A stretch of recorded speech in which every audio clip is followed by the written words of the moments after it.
Before we start, I want to ask for your support. Please like, subscribe, and leave a comment. It helps this channel grow and allows me to keep sharing stories like this. The elevator doors slammed open just as Avery Monroe nearly collided with a man rushing out, her coffee sloshing dangerously close to the rim. She caught it at the last second, heart pounding, heels skidding on polished marble. Behind her, the doors began to slide shut again. "Hold, wait," she said, lunging forward and jamming her hand between them. The doors reopened with a sharp ding. Avery exhaled, stepped inside, and leaned back against the mirrored wall as the elevator began its ascent. Her reflection stared back at her, brown eyes wide, curls pulled into a low bun that had loosened during the morning rush, blazer slightly wrinkled. She hadn't meant to be late. But the subway delay, the spilled sugar packets, the printer that refused to cooperate, it had all stacked up. She glanced at her watch. 8:47. "Great," she muttered. "Just great."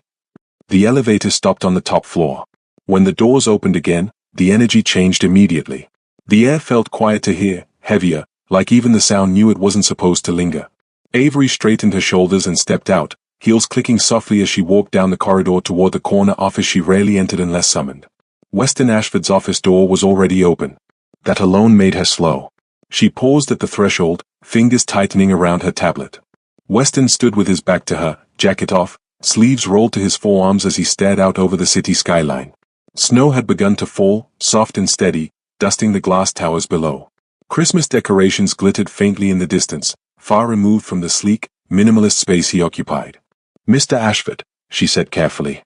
He turned at the sound of her voice, and for a split second, something unguarded crossed his face.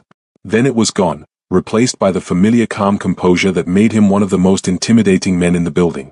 "Avery," he said. "Come in. Close the door." Her stomach tightened. She did as instructed. Weston didn't sit. He paced once, ran a hand through his hair, then stopped in front of his desk. "I'll get straight to the point," he said. "I need your help." Avery blinked. In the 2 years she'd worked for him, he had never phrased anything that way. He gave directives. He issued expectations. He did not ask for help. "Of course," she said. "What do you need?" He hesitated. That was new too. "My family's Christmas gathering is in 6 weeks," he said. "And I need to bring a partner." Avery waited, certain she'd misheard. "I'm sorry," she said slowly. A partner?" "Yes." His jaw tightened. "A girlfriend. Someone believable." Her pulse thudded in her ears. "Okay," she said. "And, you're telling me this because?" "Because," he said, meeting her eyes fully now, "I want you to be that person." The words landed between them like shattered glass. Silence stretched, thick and disorienting. Avery let out a small, incredulous laugh before she could stop herself. "You're joking." "I'm not." Her laugh died. "You're serious?" "Yes." She set her tablet down on the edge of his desk, hands shaking just enough that she clasped them together. "Mr. Ashford, I'm your assistant." "I'm aware." "And you're my boss." "I'm also aware of that." She searched his face for any hint of humor. There was none. Just tension. Pressure. Something dangerously close to desperation. "This is inappropriate," she said, her voice steadier than she felt. "I can't." "I'm not asking you to do this as my assistant," he said quickly. "I'm asking you as a person I trust." That stopped her. He inhaled, slow and controlled. "My brother and I are contesting ownership of the Ashford house." Avery frowned. "The estate in Vermont?" "Yes." His mouth flattened. "Our fathers will include a clause. The house goes to whichever of us demonstrates family stability by Christmas." Her breath caught. "That's vague." "It's intentional," he said. "Elliot is married. He has children. I don't. So you need a committed partner," Weston finished. "Someone who can stand beside me convincingly. Attend family dinners. Spend Christmas there." Avery shook her head slowly. "There has to be someone else." "There isn't." "Friends?" she pressed. "Acquaintances?" "They wouldn't pass scrutiny." She crossed her arms, heart racing. "So you thought of me?" "Yes." "Why?" The question slipped out before she could stop it. His gaze didn't waver. "Because you're grounded. Intelligent. You don't want anything from me." "That's not true," she said quietly. "I want my job." "And this won't affect it," he said immediately. "I'll make sure of that." Avery turned away, pacing once, then twice. Snow continued to fall outside, oblivious to the spiral happening inside her chest. "This crosses a line," she said. "People will talk." "They already do," he replied. "About everything." She stopped and faced him again. "And what happens after Christmas?" "The arrangement ends," he said. "Cleanly." She laughed softly, humorless. "You make it sound so simple." "I know it isn't," he said. "That's why I'm offering compensation. Separate from your salary." She stiffened. "I don't want to be bought." "I'm not trying to buy you," he said, his voice firm but not unkind. "I'm trying to be fair." She studied him then, really looked. The tension in his shoulders. The dark circles beneath his eyes. The way his hands clenched and unclenched as though he were holding himself together by sheer force of will. "You're scared," she said quietly. His lips parted, then pressed together. He didn't deny it. "If I lose that house," he said, "I lose the only place that ever felt like home." The honesty in his voice knocked the air from her lungs. Avery swallowed. "If I say yes," she said slowly, "there will be rules." "Name them." "No physical intimacy," she said. "No surprises. No using my feelings against me." "I wouldn't." "And I don't want to be treated like an accessory," she added. "I'm not there to decorate your arm." He nodded once. "Agreed." She exhaled, long and shaky. Then, "I'll do it." Relief flashed across his face before he could hide it. "Thank you." "Don't thank me yet," she said. "We haven't even practiced." A corner of his mouth lifted, just barely. "Dinner tonight." Her heart skipped. "Tonight." "Public place," he said. "Low pressure." She hesitated, then nodded. "Fine." As she turned to leave, he spoke again. "Avery?" "Yes?" "I know this isn't easy," he said. "I won't forget that." She paused, hand on the door, something warm and unfamiliar blooming in her chest despite herself. "Neither will I," she said. And as she stepped back into the hallway, Avery had the unsettling feeling that she'd just agreed to something that would change far more than either of them was ready to admit. Avery spent the rest of the day barely able to concentrate. Her fingers moved across her keyboard on muscle memory alone, answering emails, scheduling meetings, confirming flights she no longer cared about. Her mind kept replaying Weston's voice, calm but strained, as he said her name. The way his eyes had searched her face, not like a boss issuing instructions, but like a man standing at the edge of something fragile. By the time 5:30 rolled around, she had convinced herself this was a terrible idea at least 12 different ways. She changed in the restroom downstairs, swapping her blazer for a soft cream sweater and dark jeans, pulling her hair loose so it fell in curls around her shoulders. She stared at herself in the mirror longer than usual. "This is just dinner," she whispered. "Just pretending." Outside, the city glowed with early Christmas lights. Weston's driver pulled up exactly on time, sleek black car humming quietly at the curb. Avery hesitated before getting in, half expecting her nerves to shout at her to run. Weston was already inside. He looked different out of the office, less rigid, more human. No tie. Dark coat open at the collar. When he saw her, he stood immediately. "Hi," he said. "Hi," she replied, suddenly aware of how close they were. For a moment, neither of them moved. Then he cleared his throat. "I thought we'd go somewhere casual." "That's good," she said quickly. "Casual is good." The restaurant was small and warm, tucked between a bookstore and a bakery dusted in powdered sugar. They were seated near the window, candlelight flickering between them. Outside, snow brushed past the glass. "So," Avery said after the waiter left. "Do we rehearse?" Weston's lips curved faintly. "Only if you want to." She studied him. "You're nervous." "I don't usually pretend," he said. "I negotiate. I strategize. I don't play roles." "Well," she said, "congratulations. You're dating now." He huffed a quiet laugh, surprising both of them. They started small. Where she grew up. Where he went to school. Safe questions. But slowly, without either of them pushing, the conversation deepened. "My mom worked 2 jobs, Avery said, tracing the rim of her glass. "She always said Christmas wasn't about gifts, just about being together. I didn't realize until I was older how hard she worked to make it feel that way." Weston listened, really listened. No glancing at his phone. No distracted nodding. "I don't remember many Christmases," he said after a moment. "My parents traveled a lot. The house was big. Quiet." "That sounds lonely," she said softly. "It was," he admitted. Something shifted then, subtle but undeniable. The pretending fell away just enough to reveal truth underneath. When they left the restaurant, Weston hesitated on the sidewalk, then offered his arm. For appearances, he said. Avery looped her arm through his, feeling the warmth of him through her coat. The contact sent an unexpected jolt through her chest. They walked like that for half a block before she spoke. You don't have to try so hard. I'm not trying, he said. I'm just aware. She smiled despite herself. The weeks that followed settled into a strange rhythm. They had practice dates twice a week, coffee shops, bookstore aisles, winter markets. Weston learned how she liked her coffee without asking. Avery learned he hated crowds but loved quiet streets strung with lights. He started texting her things that weren't about schedules or logistics. Did you eat today? There's a bakery near the office, you'd like it. Snowing harder than expected. Be careful. At first, she told herself it was part of the act. Then she realized he never sent those messages on days they were on display. One evening, they sat in the back of a car after a family dinner rehearsal, silence stretching comfortably between them. Weston broke it first. Can I ask you something? He said. Sure. Why haven't you dated much? The question surprised her. She considered deflecting, then sighed. Because I don't like feeling disposable. He turned toward her fully. Has someone made you feel that way? More than once, she said. People see what they want, not who I am. His jaw tightened. I see you. The words settled deep. By the third week, pretending began to feel dangerously close to real. At a gallery opening, Elliot Ashford studied them with narrowed eyes. You seem comfortable, he said to Weston, voice edged with suspicion.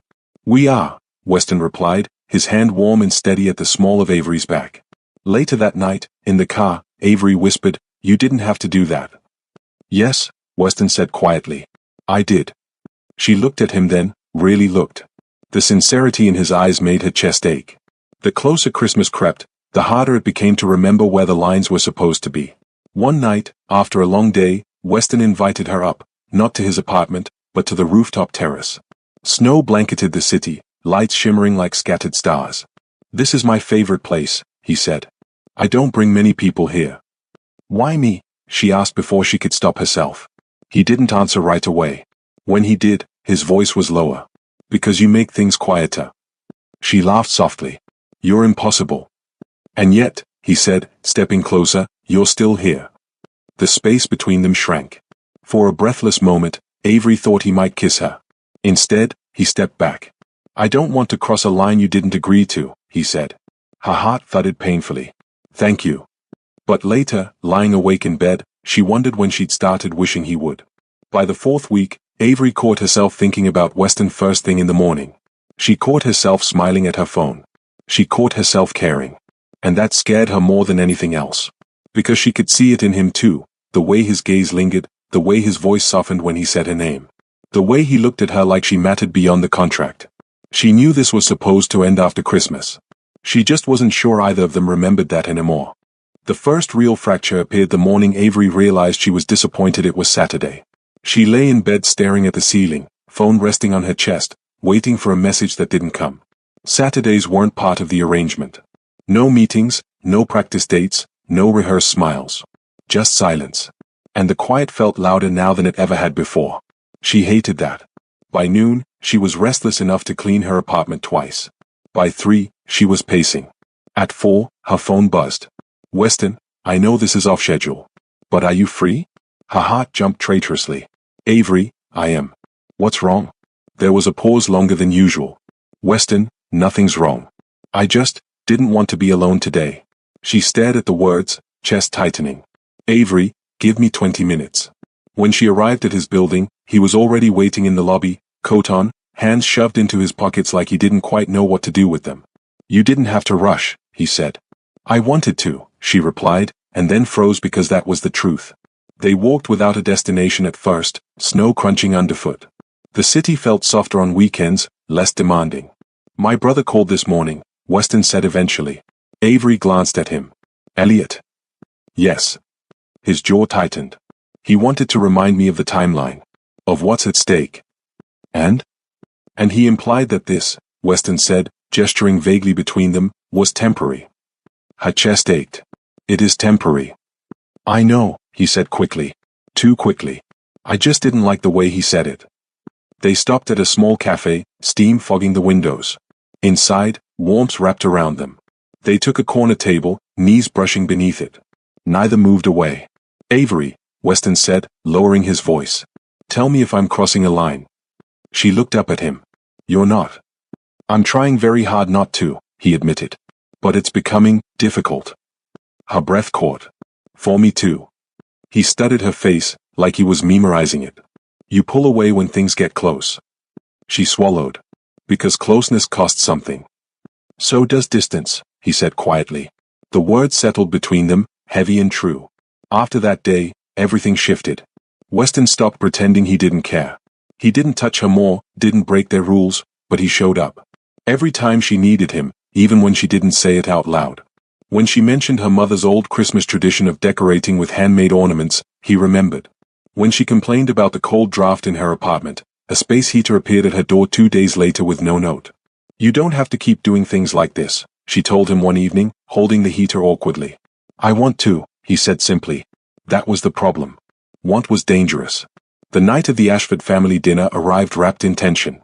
The house was everything Weston had described, grand but restrained, history breathing through its walls. Elliot greeted them with a tight smile, his wife's gaze sharp and assessing. Avery felt it immediately.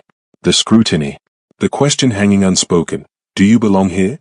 Weston's hand found hers without hesitation. He didn't squeeze. He didn't perform. He just held on. At dinner, conversation flowed around them, polite and sharp-edged. Elliot made pointed remarks about stability. About legacy. "And how long have you two been together?" Elliot asked casually, eyes flicking between them. Weston answered without looking at Avery. "Long enough to know what I want." Her heart slammed against her ribs. Later, as they stood near the fireplace, Elliot stepped closer. "You're very convincing," he said to Avery. "I'll give you that." She met his gaze steadily. "I'm not pretending to be someone else." Elliot's smile thinned. That night, back in the car, Avery let out a breath she hadn't realized she was holding. "You were incredible," Weston said. "I felt like I was on trial," she admitted. "You were," he said grimly. "And you passed." She turned toward him. "Weston, if this starts to feel like more than you can handle." "It already does," he said. The confession stole her breath. They sat there, the space between them charged and fragile. "I don't know how to stop this," he continued. "I don't want to." Avery closed her eyes. "We're supposed to end this." "I know." "And if we don't," she whispered. He shook his head slightly. "I don't know what happens then. But I know I don't want to go back to before." Tears pricked her eyes. This was supposed to be simple. "I've never done simple," he said softly. She laughed through the emotion, then sobered. "I need to protect myself." "I would never hurt you," he said immediately. "Not intentionally. Not carelessly." "Even good intentions can break things," she said. Silence fell. Finally, she said, "I need space." The words tasted bitter. Weston nodded, though it looked like it cost him. "Okay." The days that followed were unbearable. They still saw each other, still had obligations, still played their roles, but something vital had gone quiet. Weston respected her request, maybe too well. He became careful again. Distant. Avery hated it. One night, alone in her apartment, she whispered into the dark, "I miss you," even though he wasn't there to hear it. Christmas loomed closer, bright and inevitable. The final family gathering was approaching. The decision about the house would be made then. And Avery realized, with a mix of fear and clarity, that the house no longer mattered to her at all. Only Weston did. She just didn't know if loving him meant walking away, or staying when everything in her told her to run. The final week before Christmas arrived wrapped in silence. Not the peaceful kind. The kind that pressed against Avery's chest and made every breath feel deliberate. Weston no longer texted her first thing in the morning. No quiet check-ins. No casual "did you eat?" messages. When they spoke, it was purposeful, efficient, careful, professional. She told herself she had asked for this. That distance was safer. But safety felt an awful lot like loneliness. At work, she caught herself watching him when she thought he wasn't looking. The way he stood at the window in his office again, just like that first day. The way his jaw tightened when Elliot's name came up in meetings. The way his voice softened unconsciously whenever he said her name, even now. One afternoon, as she gathered files from his desk, their hands brushed accidentally. It was brief. Barely a touch. But Weston inhaled sharply, like it hurt not to hold on. "I'm sorry," Avery said quickly, stepping back. "So am I," he replied, though neither of them knew what he meant. That night, snow fell heavier than it had all season. Avery sat on her couch, staring at the muted glow of her Christmas tree, her mother's handmade ornaments hanging crookedly on its branches. She thought of Weston alone in his massive apartment, the silence echoing off marble and glass. She picked up her phone. Put it down. Picked it up again. "Avery, are you okay?" The reply came almost instantly. "Weston, I am now." Her chest tightened. "Avery, that's not fair." "Weston, I know." There was a pause. Then, "Weston, can I see you?" Her heart pounded. This was the moment she had been avoiding. "Avery, yes." He arrived 20 minutes later, coat dusted with snow, eyes darker than usual. She stepped aside to let him in. The door closed behind him with a soft click that sounded far too final. They stood in her living room, surrounded by evidence of her life. Books stacked on the coffee table, a throw blanket folded carelessly over the arm of the couch, the faint scent of cinnamon lingering in the air. "I don't want to fight," Weston said quietly. "We're not fighting," she replied. "We're avoiding." "Yes," he agreed. "And it's unbearable." She folded her arms, steadying herself. "You said you didn't want to cross my boundaries." "I still don't," he said. "But I need to be honest with you." Her throat tightened. "Then be honest." He stepped closer, not touching her, just close enough that she could feel his warmth. "I fell in love with you weeks ago." The words hit her like a wave. "I didn't plan to," he continued. "I tried to stop it. I tried to treat this like a role, like an arrangement. But you're not something I can compartmentalize." Avery blinked rapidly. "Weston. I know this complicates everything," he said. "I know you didn't sign up for this. But I can't pretend anymore." Tears slid down her cheeks before she could stop them. "Do you know how terrifying that is for me?" He nodded. "Yes." "You're my boss," she said, voice trembling. "You have power, money, options. I don't want to be something temporary in your life." "You're not," he said fiercely. "You never were." She laughed weakly. "You can't promise that." "I can promise effort," he said. "Consistency. Choosing you every day, not just when it's convenient." Silence stretched between them, fragile and raw. "What if this ends badly?" she whispered. "Then it ends honestly," he said. "Not as a lie we pretended didn't matter." She closed her eyes, breathing him in. "I don't want to lose myself." "I don't want you to," he said. "I want to know you. All of you." Her resolve cracked. She stepped into him then, pressing her forehead against his chest. He froze for half a second, then wrapped his arms around her carefully, like she might shatter if he held her too tightly. They stayed like that for a long time. "I'm scared," she admitted into his coat. "So am I," he murmured. "But I'd rather be scared with you than alone without you." She pulled back just enough to look at him. "This doesn't change the deal." "No," he said. "It changes me." Christmas Eve arrived cold and clear. The Ashford house glowed against the snow, windows lit warmly. The final gathering loomed. This was where the decision would be made, where Elliot would make his case, where Weston's future would be judged. As they stood at the edge of the grand living room, Avery felt the weight of it settle over her shoulders. "Are you ready?" Weston asked quietly. She nodded. "Are you?" He looked at her, really looked. "With you?" "Yes." Dinner was tense but controlled. Elliot spoke confidently, outlining his plans for the house, his family, his vision of stability. When it was Weston's turn, he stood slowly. "I've spent a long time thinking this house defined me," Weston said. "But it doesn't. What defines me is how I choose to live now." Elliot scoffed softly. "And that includes a girlfriend you met a few weeks ago?" Weston didn't flinch. "It includes a partner who knows me, who challenges me, who makes me better." He turned slightly, meeting Avery's eyes. "Someone I intend to keep choosing." The room went quiet. Avery's heart pounded painfully. This wasn't part of the plan. This wasn't performance. This was truth. Later that night, as the family dispersed, Weston found Avery standing alone by the window, snow drifting past the glass. "I meant what I said," he told her softly. "I know," she replied. "I don't care about the house anymore," he said. "Not compared to you." She turned to him fully. "You don't have to give up everything." "I'm not," he said. "I'm choosing." Her breath caught. Christmas bells chimed faintly in the distance.